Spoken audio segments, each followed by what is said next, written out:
CM Dhami ने चिन्यालीसौड़ में भाजपा प्रत्याशी केदार सिंह रावत के पक्ष में किया डोर टू डोर प्रचार। कहा अब की बार उत्तराखंड में फिर बनेगी बीजेपी की सरकार। उत्तराखंड नवनिर्माण विजन को लेकर आम आदमी पार्टी जल्द लॉन्च करने जा रही है थीम सॉन्ग। आप प्रवक्ता उमा सिसोदिया ने दी जानकारी। राज्य की 70 विधानसभा सीटों पर 750 प्रत्याशी मैदान में उतरे। देहरादून में सबसे ज्यादा हुए नामांकन। उत्तराखंड में 10 कोरोना संक्रमितों की मौत। राज्य में मिले 2490 नए मरीज। 2000 से ज्यादा लौटे घर। उच्च हिमालयी क्षेत्रों में भारी हिमपात के बाद खुला मौसम। बढ़ा हिमस्खलन का खतरा। आप देख रहे हैं के न्यूज, खबरों का सारथी। नमस्कार, आप देख रहे हैं खबर उत्तराखंड। मैं हूं आपके साथ शांतनु त्रिपाठी। देहरादून से बड़ी खबर। आज 3 विधानसभा क्षेत्रों का दौरा करेंगे सीएम धामी। कपकोट, जागेश्वर और द्वाराहाट में करेंगे डोर टू डोर प्रचार। कार्यकर्ताओं के साथ करेंगे बैठक। आज 3 विधानसभा क्षेत्रों का दौरा करेंगे सीएम धामी। देहरादून से ये बड़ी खबर आपको बता दें। 3 विधानसभा क्षेत्रों का दौरा करेंगे मुख्यमंत्री धामी।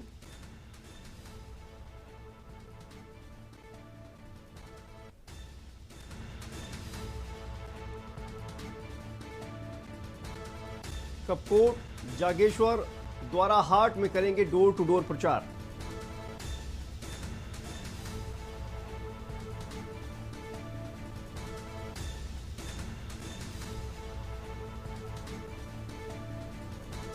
तो इस पूरी खबर पर हमारे साथ हिना आजमी जी जुड़ गई हैं। हिना, क्या कुछ जानकारी निकल कर आ रही है? सीएम धामी आज 3 विधानसभा क्षेत्रों का दौरा करने वाले हैं।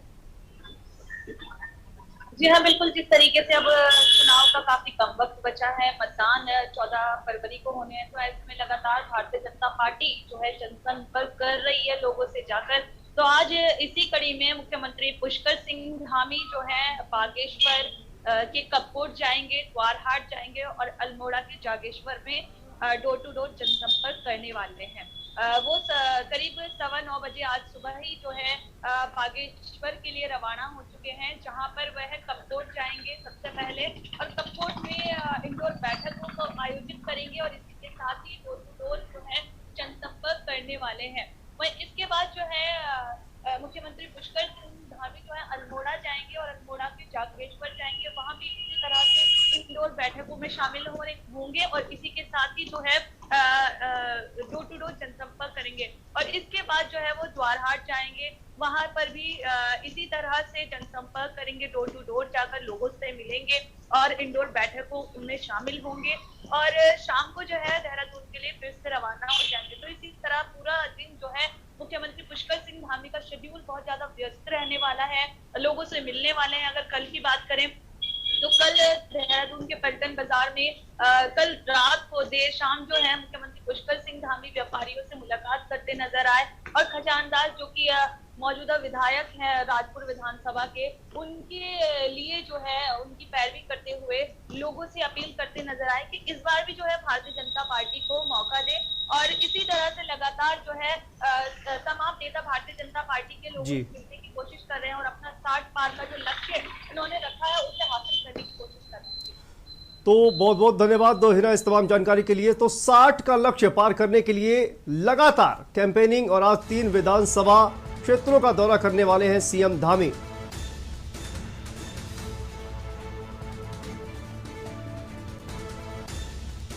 कपकोट, जागेश्वर, द्वारहाट का दौरा करेंगे और कार्यकर्ताओं के साथ बैठक करेंगे सीएम धामी। 3 विधानसभा क्षेत्रों का दौरा करेंगे।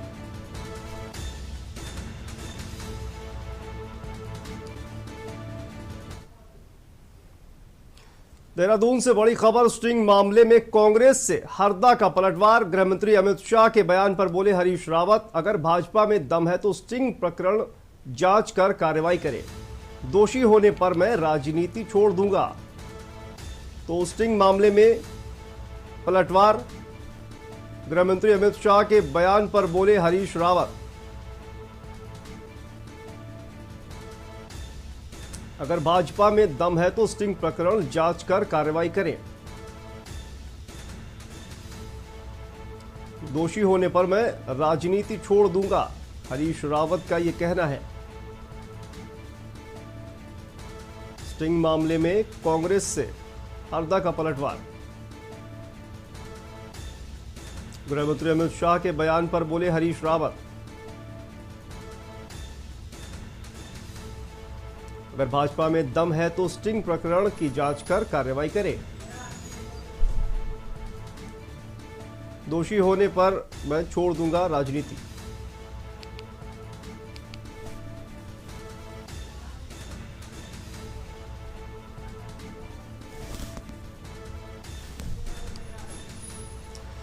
तो इस पूरी खबर पर हिना एक बार फिर से हमारे साथ हैं। हिना, गृह मंत्री अमित शाह के बयान पर जिस तरह से पलटवार किया गया है कि अगर ये जो आरोप लग रहे हैं अगर वो सच साबित होते हैं तो कार्रवाई क्यों नहीं कर रहे हैं, क्या कुछ जानकारी है? जी हाँ, बिल्कुल। जिस तरीके से हर बार की तरह इस बार भी भाजपा और कांग्रेस में स्टिंग को लेकर जो है वो फिर से एक बार जो है मामला तूल पकड़ता नजर आ रहा है। जिस तरीके से अब जैसे कि चुनाव नजदीक है तो ऐसे में आरोप प्रत्यारोप का दौर भी जारी है और लगातार जारी रहने वाला है जब तक मतदान नहीं हो जाते और परिणाम नहीं आ जाता है। तो एक बार फिर से पूर्व मुख्यमंत्री हरीश रावत ने जो है स्टिंग ऑपरेशन को लेकर फिर से यहाँ पर बयान दिया है, जो कि गृह मंत्री अमित शाह उत्तराखंड आए थे और उन्होंने जिस तरीके से हमला बोला था हरदा पर स्टिंग ऑपरेशन को लेकर, तो ऐसे में यहाँ पर पूर्व मुख्यमंत्री हरीश रावत ने कल अपने विधानसभा जो कि उनको मिल रखी है, जिसके प्रत्याशी है वो लाल कुआं, तो वहां पर एक प्रेस वार्ता की और प्रेस वार्ता के दौरान उन्होंने कहा है कि हाँ भाजपा के पास, जैसे कि गृह मंत्री ने उन पर आरोप लगाए स्टिंग के, तो अगर वह साबित कर देते हैं तो मैं राजनीति छोड़ दूंगा। और स्टिंग को लेकर ही बार बार भाजपा जो है यहाँ पर कांग्रेस को घेरती आती है क्योंकि उनके पास कोई मुद्दे नहीं है। यहाँ पर पूर्व मुख्यमंत्री हरीश रावत ने कहा है कि प्रदेश में महंगाई है, बेरोजगारी, कई सारे मुद्दे, लेकिन उस पर जो है भाजपा कोई बात नहीं करती है। लेकिन यहाँ पर को लेकर जो है बार बार जो है इसी मुद्दे को लेकर वो सामने आती है और अगर उसके पास दम है, यानी भाजपा में दम है, तो ये मेरा जो आरोप है वह सही साबित करके दिखाए। और मैं तो हिना क्या ये समझा जाए कि हरीश रावत वो जो आरोप लगे हैं उन पर कहीं ना कहीं सफाई देते हुए नजर आ रहे हैं? जी हाँ, बिल्कुल। अगर बात करें स्टिंग ऑपरेशन की तो ये एक बहुत बड़ा मुद्दा था साल 2017 में जब हरीश रावत की सरकार गिरी थी और हरीश रावत की सरकार गिरने के बाद जो है प्रदेश में राष्ट्रपति शासन भी लागू कराया गया था। तो ऐसे में जो है यहाँ पर ये समझा जा सकता है कि हाँ, हरदा चुनाव से पहले एक तरीके से यहाँ पर अपनी सफाई पेश करना चाह रहे हैं। पुनः हो यहाँ पर जो भी हो, जो जनता है प्रदेश की वो अपने हिसाब से ही, भले ही भाजपा कुछ भी कहे या कांग्रेस कुछ भी कहे, लेकिन जनता जो है अपने हिसाब से अपना प्रत्याशी चुनने वाली है और देखने वाली है कि किस तरह से कौन सी सरकार हमारे लिए हित के लिए आगे खड़ी रही है। जी, तो बहुत बहुत तो धन्यवाद है ना इस तमाम जानकारी के लिए। जनता ही तय करेगी कि कौन उसके लिए सही है। तो ये तमाम जानकारी निकलकर सामने आ रही है। हरीश रावत ने जिस तरह से आरोपों पर पलटवार किया है कि स्टिंग मामले में अगर दोषी साबित होता हूं तो राजनीति छोड़ दूंगा, ये हरीश रावत का कहना है। गृह मंत्री अमित शाह के बयान पर हरीश रावत ने पलटवार किया है। देहरादून से ये बड़ी खबर, भाजपा में दम है तो स्टिंग प्रकरण की जांच कर कार्रवाई करें, हरीश रावत का कहना है। जनपद ऊधम सिंह नगर के सीमांत विधानसभा से लगी 69 विधानसभा नानक मत्ता चुनावी सभा को मुख्यमंत्री पुष्कर सिंह धामी ने संबोधित किया। नानक मत्ता विधानसभा के झनकट में चुनावी सभा को संबोधित करते हुए अपने 6 माह के कार्यकाल की उपलब्धियों को गिनाते हुए जनता से बीजेपी के पक्ष में वोट देने की अपील की। मुख्यमंत्री पुष्कर सिंह धामी ने खटीमा से लगी नानक मत्ता विधानसभा में भाजपा प्रत्याशी व 2 बार के विधायक डॉक्टर प्रेम सिंह राणा के पक्ष में प्रचार किया। मुख्यमंत्री द्वारा जगह जगह पर नुक्कड़ सभाएं कर सरकार के द्वारा कराए गए विकास कार्यों को गिनाया जा रहा है। वहीं विकास कार्यों के नाम पर जनता से भारतीय जनता पार्टी के लिए समर्थन मांगा जा रहा है। मुख्यमंत्री द्वारा इस दौरान कांग्रेस पर जमकर हमला भी बोला जा रहा है। उत्तराखंड के आगे 5 साल बा। कुछ लोग कहते हैं कम समय मिला है, कम समय, लेकिन हम कहते नहीं, अपनी हमने के इनका 5 साल दिया जाइए अपनी तरफ से। क्षेत्र के लिए कोई न कोई योजना लेकर आए हैं। जो बच्चे हमारे इस दौरान बीमारी में, जिनके माता पिता में से कोई भी किसी का भी देहांत हो गया है, तो उन सब लोगों के लिए, उन बच्चों के भरण पोषण के लिए अब सरकार व्यवस्था करे। अम्मा जरा चुप बैठा, हम बात करल बात। हाँ तनी हमारे सुन लो। तो अब जो है, जो बच्चे अनाथ हो गए हैं इस कोरोना महामारी में, उन बच्चों की भरण पोषण की जिम्मेदारी हमने कहा कि मेरी सरकार उठाएगी, और हमने उनके लिए वात्सल्य योजना लेकर आए। 3000 रुपया उस बच्चे के भरण पोषण के लिए अब सरकार की तरफ से दिया जाएगा। हमारा मुख्यमंत्री कैसा हो?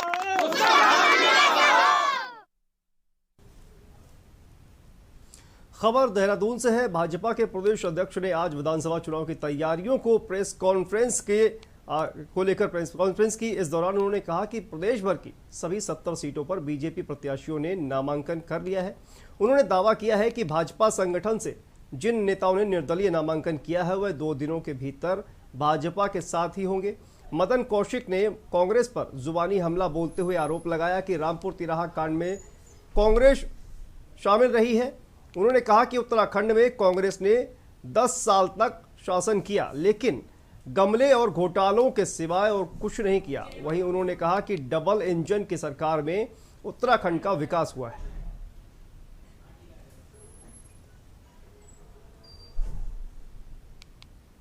आज कल नॉमिनेशन का अंतिम दिन था। भारतीय जनता पार्टी के सभी 70 सीटों पर प्रत्याशियों ने अपना नॉमिनेशन कराया है। पार्टी की अधिकतर सीटों पर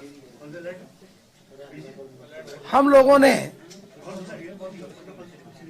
जहां कई ऐसी परिस्थिति थी उसको हमने सॉर्ट आउट भी किया है। जहां जो बचा हुआ है उसको भी हम अगले 1-2 दिन में ठीक कर लिया जाएगा। उत्तराखंड राज्य की जब हम बात करते हैं तो निश्चित रूप से हमें अटल बिहारी वाजपेयी जी याद आते हैं, जिन्होंने इस राज्य को बनाया था,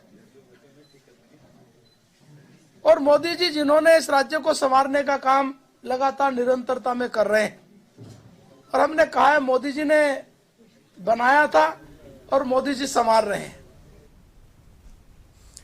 तो खबर देहरादून से है। दिल्ली सरकार में कैबिनेट मंत्री राजेंद्र कौल गौतम 1 दिवसीय उत्तराखंड दौरे पर देहरादून पहुंचे। देहरादून पहुंचकर कैबिनेट मंत्री राजेंद्र पाल गौतम ने राजपुर विधानसभा में आप प्रत्याशी डिंपल सिंह के पक्ष में डोर टू डोर जनसंपर्क किया। इस अवसर पर उन्होंने कहा कि उत्तराखंड में उत्तराखंड की जनता के पास कोई तीसरा विकल्प नहीं था।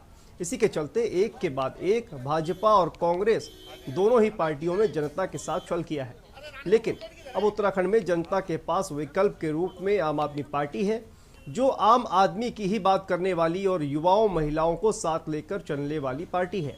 निश्चित तौर पर आगामी विधानसभा चुनाव में पार्टी बड़ी जीत हासिल करेगी।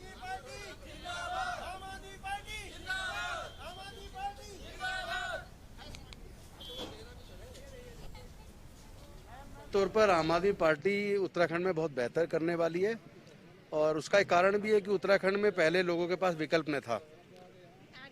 मजबूरी थी उनकी, या तो कांग्रेस या बीजेपी, लेकिन आज तक का रिकॉर्ड है ना तो बीजेपी ने अपने वायदे पूरे किए ना कांग्रेस ने अपने वायदे पूरे किए।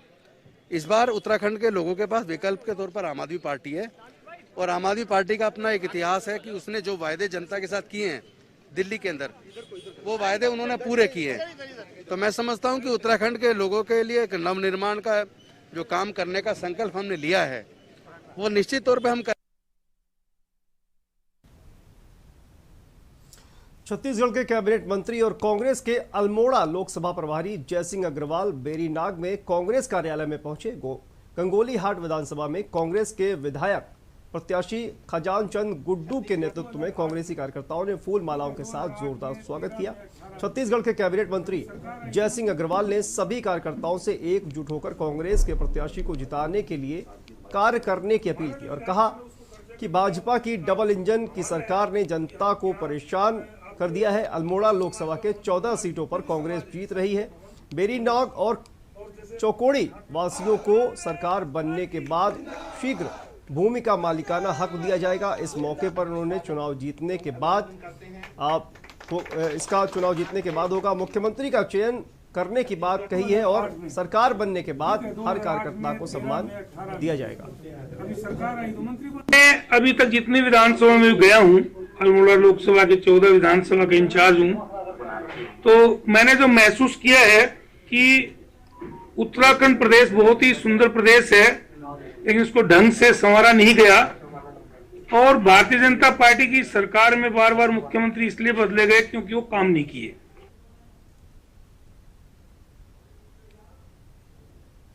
उत्तराखंड की आप प्रवक्ता उमा सिसोदिया ने कहा है कि उत्तराखंड नवनिर्माण विजन को लेकर थीम सॉन्ग आम आदमी पार्टी जल्द लॉन्च करेगी। यह गीत ऐतिहासिक होगा और प्रदेशवासियों को बहुत ज्यादा आकर्षित करेगा। इस गीत के जरिए आम आदमी पार्टी ये बताएगी कि कैसे 21 सालों से जनता को दोनों ही दल ठगते आए हैं। यह गीत उत्तराखंड के मुद्दों की बात करेगा और आम आदमी पार्टी की विचारधारा बताएगा। यह गीत खास तौर पर कंपोज करवाया गया है और जनता के सामने यह गीत आएगा तो जनता को यह समझने में देर नहीं लगेगी कि आखिर उत्तराखंड के लिए क्यों अरविंद केजरीवाल और कर्नल कोठियाल जरूरी है। उत्तराखंड का एक गीत लॉन्च करने वाली है जो आम आदमी पार्टी का उत्तराखंड में कैंपेन सॉन्ग होगा। ये वो गीत होगा जो उत्तराखंड के घर घर में बजेगा, उत्तराखंड की हर जबान पर चढ़ेगा, क्योंकि हमने इस गीत में आम आदमी पार्टी के पूरे जो हमारी गारंटियां हैं उनको समाहित किया है और आम आदमी पार्टी उत्तराखंड में क्या करने वाली है उसको समाहित किया है। हमारे बिजली और पानी की फ्री की बात हो, उत्तराखंड का हर मुद्दा इस गीत में समाहित होगा और उम्मीद करते हैं कि उत्तराखंड का ये गीत उत्तराखंड में क्रांति लेकर आएगा। इंतजार कीजिए, बस 1 या 2 दिन का उत्तराखंड का गीत आप लोगों के सामने। लालकुआं में हरीश रावत ने नगर कांग्रेस कमेटी कार्यालय में प्रेस कॉन्फ्रेंस की। आपको बता दें कि पूर्व मुख्यमंत्री हरीश रावत लालकुआं विधानसभा सीट से चुनाव लड़ रहे हैं। प्रेस वार्ता के दौरान डबल इंजन सरकार को कटघरे में खड़ा किया। उत्तराखंड के पूर्व सीएम और कांग्रेस के दिग्गज नेता हरीश रावत नैनीताल के लालकुआं विधानसभा में केंद्र और राज्य सरकार पर जमकर बरसे। उन्होंने कहा, पूरे प्रदेश में विकास कार्यों की रफ्तार भी धीमी है। बिंदु खत्ता को राजस्व गांव या फिर नगर पालिका बनाए, जन भावनाओं के अनुरूप निर्णय लिया जाएगा।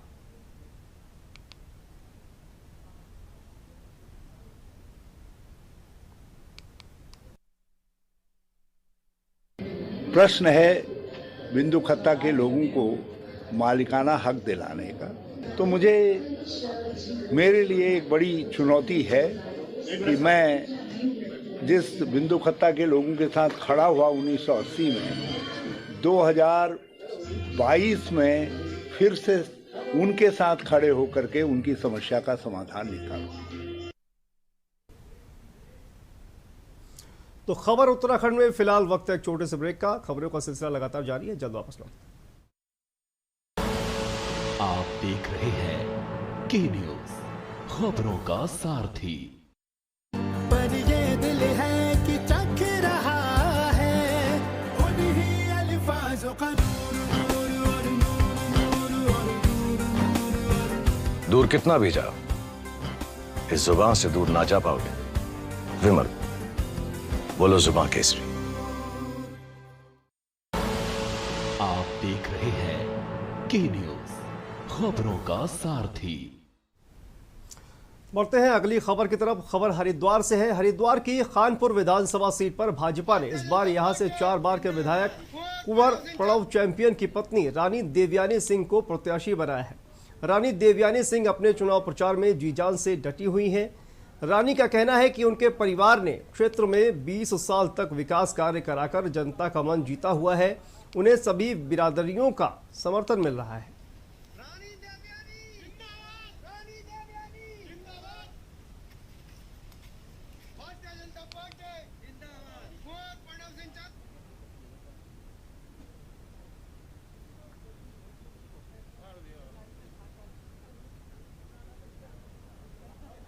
मेरा जो क्षेत्र है, जो हमारा क्षेत्र है, अति पिछड़ा क्षेत्र था।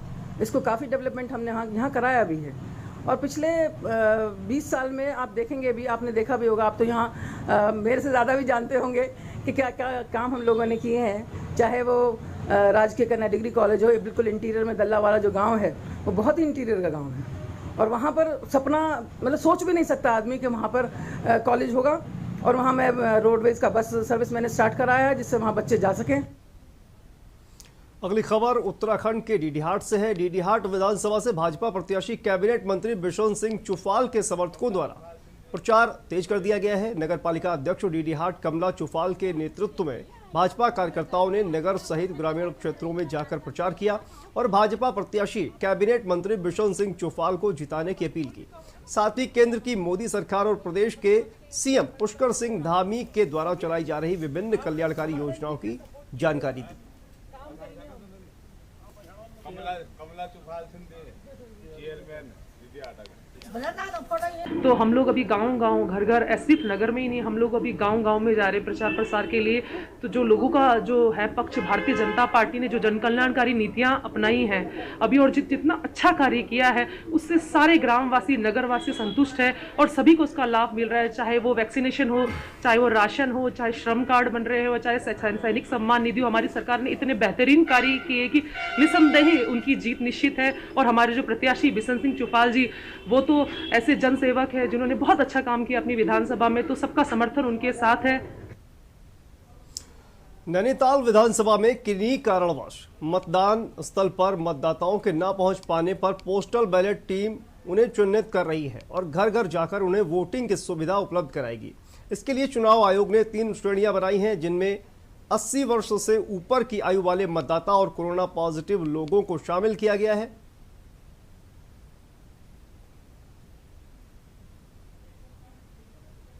इस बार के चुनाव में पहली बार उत्तराखंड विधानसभा चुनाव में ऐसा हुआ है कि एब्सेंटी वोटर्स को पोस्टल बैलेट की सुविधा दी गई है।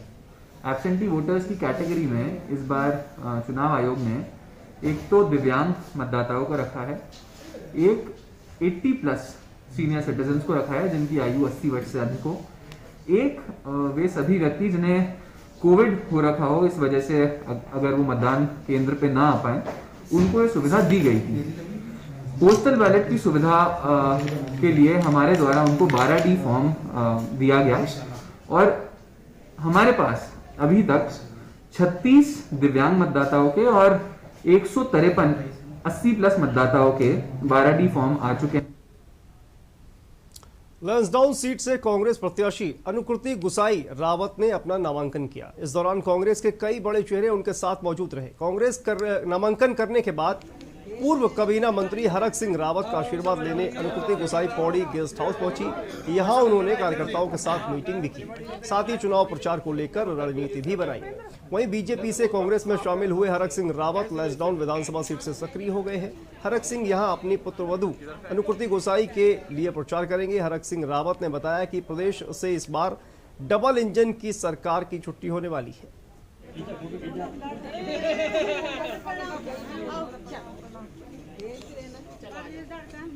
और जहाँ तक बात रही लैंसडाउन की, लैंसडाउन मेरा घर है, अपने घर की बेटी हूँ।